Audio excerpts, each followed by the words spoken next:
കുറച്ചുകൂടെ മാറിയിരിക്കുന്നതല്ലേ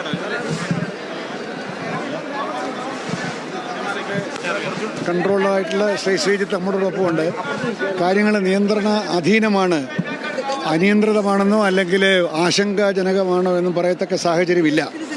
ആകെ കൂടെ 1 ലക്ഷം ആളുകളാണല്ലോ നമുക്ക് സ്പോട്ട് ബുക്കിങ്ങിലൂടെയും മറ്റതിലൂടെ വരുന്നത്. കുറച്ച് ഒരുപക്ഷെ ഇതൊന്നുമില്ലാത്തവരും കയറിയിട്ടുണ്ടാവണം.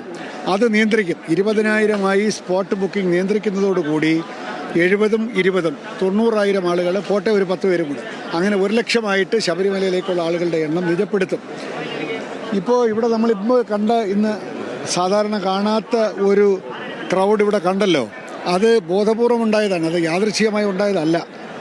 അവിടെ മരക്കൂട്ടത്തിലെയും മറ്റും പ്രഷർ കുറയ്ക്കാൻ വേണ്ടി പോലീസ് അവരെ ബെയിലി പാലം വഴി കുറച്ച് പേരെ വിട്ടു. അവർ ക്യൂ വഴി വന്നവരല്ല, അവരിവിടെ കൂടെയൊക്കെ ചാടി വന്നവരാണ്. അവരവിടെ കിടന്ന് ആ ഒരു പ്രഷർ വരുന്നതിന് വരെ ബെയിലി പാലം വഴി വിട്ടു. കുറച്ച് പേരിവിടെ വന്നു. ഈ വടക്കേ മുറ്റത്തുകൂടെ അവരെ ആദ്യം വിട്ടിരുന്നില്ല. അതുകൊണ്ടാണ് നിങ്ങൾക്ക് ആദ്യത്തെ വിഷ്വലിൽ ഭയങ്കരമായിട്ട് ആൾ നിറഞ്ഞത്. ഇപ്പോൾ അങ്ങനെയല്ല, നമ്മൾ അറിഞ്ഞുകൊണ്ട് വിടുന്നതാണ്. ഇവിടെ ആൾ വരുന്നതനുസരിച്ചിട്ട് അവരെ 18-ാം പടി മറ്റവരോടൊപ്പം കയറ്റി തൊഴുത് വിടും. അതാണ് വിഷയം. പിന്നെ ഞാൻ വേറെന്ന് പറഞ്ഞിരിക്കുന്ന പമ്പയിലുള്ള വരവ് തന്നെ നിലയ്ക്കലിൽ കുറച്ച് നിയന്ത്രിച്ചിട്ടുണ്ടെങ്കിൽ നമുക്ക് പമ്പയിലേക്കുള്ള വരവ് കുറയും. അവിടുന്ന് കയറിക്കഴിഞ്ഞാൽ വലിയ ശല്യമില്ലാതെ അധികം നേരം നിർത്താതെ പോരാൻ സാധിക്കും. പിന്നെ 1 ലക്ഷം പേര് ഒരുമിച്ച് വന്നാൽ ശബരിമലയിൽ ഈ പ്രശ്നം വരും. അത് വരാതെ പമ്പയിലും നിലയ്ക്കലിലും കുറേശ്ശെ ക്രമീകരണം വരും. അത് തന്നെയാണ് ഇപ്പോൾ ആശയപരമായി പ്രത്യേകിച്ച് കൺഫ്യൂഷനൊന്നുമില്ല. എല്ലാ പോയിന്റിലുള്ള പോലീസ് ഉദ്യോഗസ്ഥന്മാർക്കും ഈ ഒരു കാര്യങ്ങൾ ശ്രീജിത്ത് പറഞ്ഞിരിക്കുന്നു. കാര്യങ്ങൾ ഇപ്പോൾ നിയന്ത്രണാധീനമാണ്. ഇപ്പോൾ തന്നെ എനിക്ക് ആശങ്ക മാറി. ഇപ്പോൾ കണ്ടപ്പോൾ കുറച്ച് പേരാകുമ്പോഴത്തേക്ക് തുറന്നു വിടുന്നു. ഇവിടെ പിന്നെ നമുക്ക് നിയന്ത്രിക്കാൻ പറ്റുന്നൊരു സ്പേസാണ്.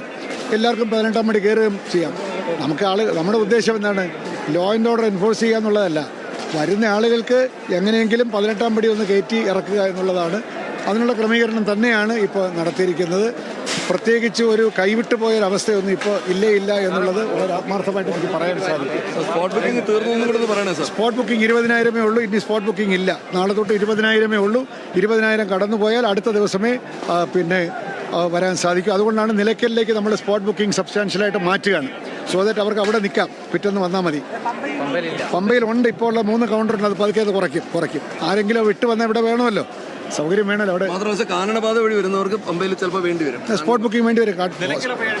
7 കൗണ്ടർ ഇന്ന് രാത്രി തൊട്ട് വരും. അതിൻ്റെ ബോർഡ് വയ്ക്കും 20,000 സ്പോട്ട് ബുക്കിംഗ് നിജപ്പെടുത്തുകയാണെന്നുള്ളത്. അതിനേക്കാൾ കുറച്ച പിന്നെ ആളേക്ക് നമ്മൾ നേരത്തെ 20 പറഞ്ഞു, അതിൽ നിർത്തും. അതാണ് സ്ഥിതി.